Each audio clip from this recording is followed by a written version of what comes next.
Tim, what's the investment range for the franchise? We are 106 to 134K for one territory. Okay. And how big is the territory? Yeah, we like to do large territories. So our territory size is 350,000 in population. A lot of times, just depending on the brand, that could be twice as big as other similar home service brands. But for us, our goal is really around franchise owner profitability going forward. So we'd like to bring in the right people and give them as much opportunity as possible. So we decided to make our territories really as big as we were able. Tim, so you've got this franchise background, but when you came into Waterloo now and you've been obviously having franchisees now for the past year, anything surprise you? I think I've been really surprised just how collaborative the franchisees are with each other. So our three franchisees just signed on not that long ago, and just the amount of conversation that they have helping each other out in their business. Just the other day we had a franchise owner in Houston go out and meet with a couple of new subcontractors. And before he went out to go meet with these subcontractors, he just popped in our group chat, "Hey, I'm about to go meet with a couple of subs today who could be installers. Has anybody had good experience with this, and could anybody help me out?" And so, he's got access to us and our playbook and what we've put together for that. But I think just seeing that network starting to form from zero is just really special, and just being a part of the DNA that's going to be Waterloo Turf as we continue to grow. Okay. And are you guys looking for then just multi-unit operators? And you got three guys doing 11 territories, or are you looking to, are you guys open to single unit franchise? Yeah, we're open to either. So currently, our average franchise owner owns between 3 and 4 territories each, but we're open to single territory operators. For us, we do look at it on a metro by metro basis. We want to make sure that the right people have as much opportunity as possible. So in a metro like Houston, for example, we actually have stayed away from single territory operators in a market like that. We would prefer for Houston to only have a couple of owners maximum. But for a smaller area that's also a great turf area, I'll give you an example. Fairhope, Alabama is an area that we're really interested in bringing a franchise owner in. This is a one territory market, and there's a lot of opportunity there, and there's a lot of turf going on there, and somebody could come in as a one territory operator and be really successful without having to bump up against a bunch of other franchisees. That is so smart. I'm starting to meet with more and more brands that are trying to go into these smaller areas that they can really clean up without the competition. Yeah, we love it. Turf is it's a great option in big cities. It's also a great option in smaller markets. One of the things about some of these more rural or smaller markets is, you almost get a little bit more territory than what we even give you, because there's so much space until the next territory. And so if you're somebody that lives, call it 30 miles outside of a major metro area, there's no turf company in your area. So the next closest one is going to be where you have access to. So we're excited about some of these smaller kind of, call them tier 3 type of cities.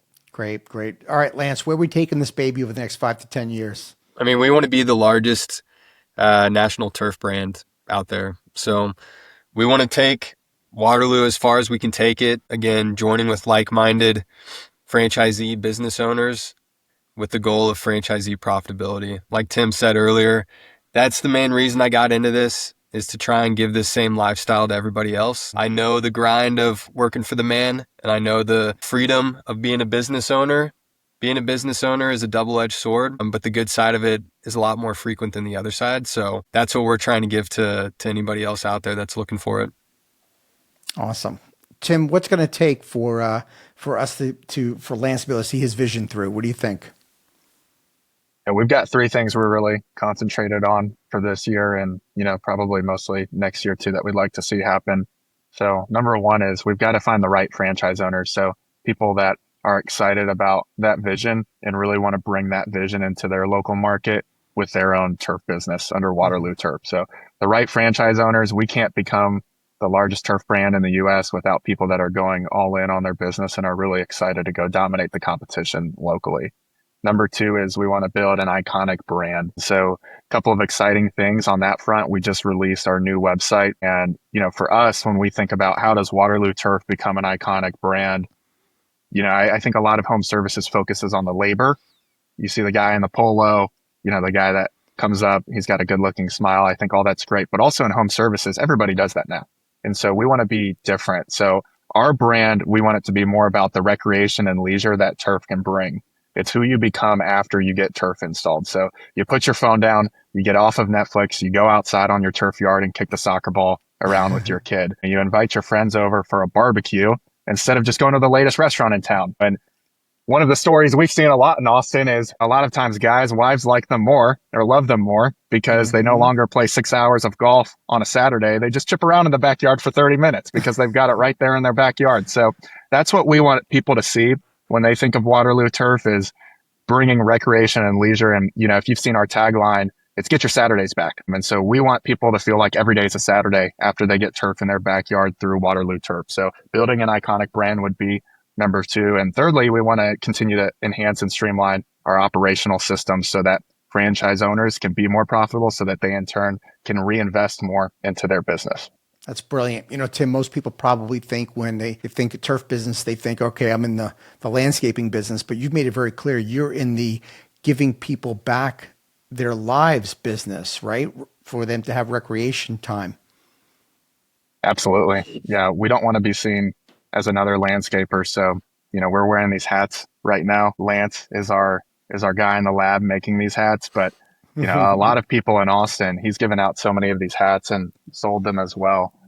A lot of people think we're a hat company before they actually go on and online and look us up. But that's part of this, is we want Waterloo Turf to be more than just a turf installer. It's a recreation and a leisure lifestyle brand. And we think that that will benefit our franchise owners nationwide. Yeah. What about the turf itself? Anything that makes it different and unique than the other turf that you see out there?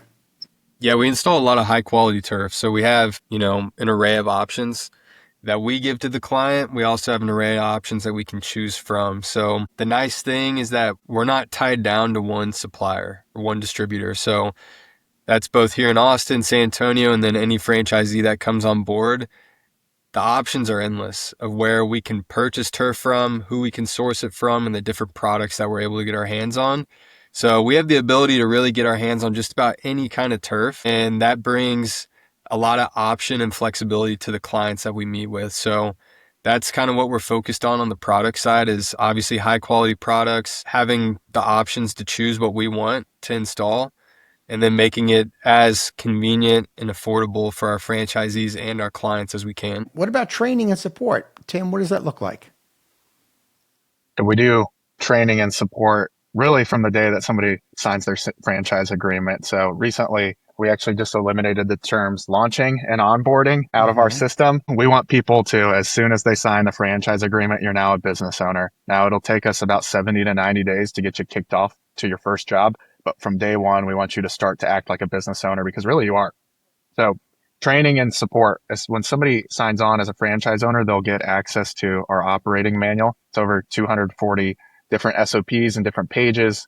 We have quite a few videos that we've taken from our operations here in Austin so that you can both read it as well as launch it.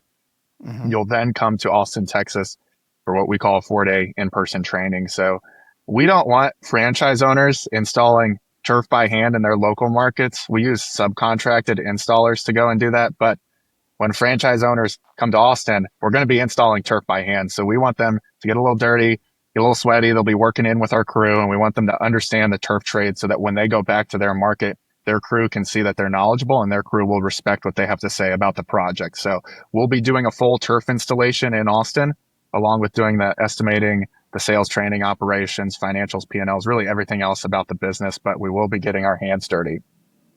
From there, about 30 days later is when they're going to be kicking off their first jobs. And so for that first kickoff date, we will bring our team to come out and kick off your first jobs with you as a franchise owner. Wow. We'll be there for about 3 to 4 days. We don't want to take over the job, but really we want to be there to help steward and shepherd your leadership to your crew. You know, we'll give you some pointers on some things that could be done better on the crew or some suggestions that we have. But really it's there to make sure that all of our franchise owners feel supportive. You know, one thing when I talk to Lance, and as I've just learned more about his company, is Waterloo Turf's reputation in Austin was built off of quality turf installations. And so it's something that we want to take into every other market. And so we think that it's a lot for us operationally to really kind of accomplish here, but we just never want a franchise owner's initial jobs to lack quality type of installation because we weren't giving as much support as we could have. So we want to be there through all parts of it. Thank you for tuning into the Emerging Franchise Brands podcast. For additional insights, guest applications, and to stay connected, visit us at efbpodcast.com. The Emerging Franchise Brands podcast is for entertainment purposes only, and the views expressed do not necessarily represent those of Emerging Franchise Brands, its host Frank Fumey, or Emerging Franchise Group LLC. Any discussed franchise or investment opportunity requires thorough investigation, obtaining proper disclosure documents, and expert consultation before making any investment decisions. The podcast and its host do not offer professional advice or endorsements, and they hold no responsibility for actions, representations, accuracy, or consequential damages related to the podcast content.